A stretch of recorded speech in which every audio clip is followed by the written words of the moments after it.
Bonjour à tous, bienvenue sur ma chaîne Grand Club FCB. Si vous êtes nouveau sur ma chaîne, n'hésitez pas à vous abonner. Lamine Yaoui qui n'a pas attendu longtemps pour cibler les manques de son équipe actuelle, avec une priorité de recrutement déjà établie. La saison n'est pas encore arrivée à sa moitié que déjà, du côté du mercato, on prend visiblement conscience des gros manques de l'effectif du côté du Barça. Le club catalan, décidé à anticiper, constate que le départ de Sergio Busquets n'a pas été pallié. Gavi, Pedri, De Jong ou Gundogan ne sont pas considérés comme des numéros 6, pivots, comme l'Espagne aime à les appeler, et le recrutement d'Oriol Romeu, qui ressemblait fort à un pari, file tout droit vers la catégorie flop. Comme l'explique Mundo Deportivo, plutôt que tenter un nouveau pari risqué en janvier, le Barça se concentre déjà sur l'été 2024 avec l'arrivée d'une recrue prioritaire à ce poste.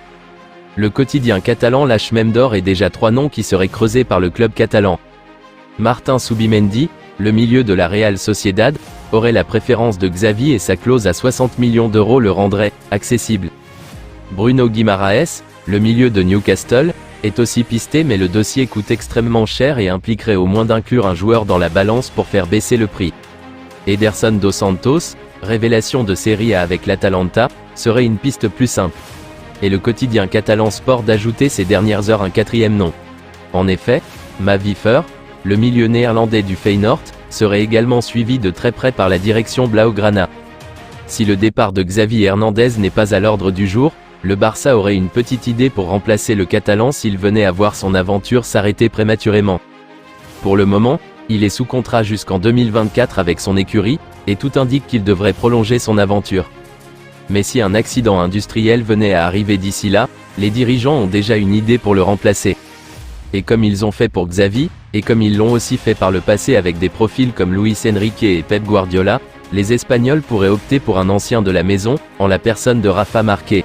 Y lo hace muy mal, insisto, si en Champions no alcanza los cuartos de final y en Liga no compite hasta el final, se plantearían que Xavi no continuara, pero también y que es Rafael Márquez.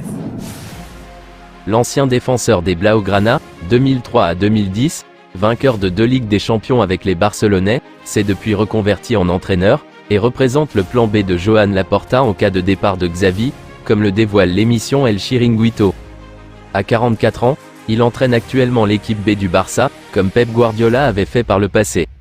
Si la place est pour le moment occupée, son nom figure en tout cas dans l'esprit de la direction pour le futur, et quand on voit ce que certains ont réussi à faire en prenant successivement le Barça B puis les professionnels, cela laisse songeur. Arrivé cet été en Catalogne, Ilkay Gundogan aurait déjà une idée en tête pour la suite de sa carrière après le Barça avec son club de cœur dans le viseur. Et si l'international allemand joue beaucoup, déjà 17 apparitions toutes compétitions confondues, il peine pour le moment à rayonner autant qu'en Première Ligue, affichant même un certain agacement, comme ce fut le cas après la défaite dans le Classico face au Real Madrid. Pour le moment, Gundogan est sous contrat avec le Barça jusqu'en 2025, avec une année en option. L'été prochain, on pourrait donc voir une première approche de la part des trucs. Je vous remercie d'avoir regardé ma vidéo, n'hésitez pas à vous abonner pour plus de contenu similaire.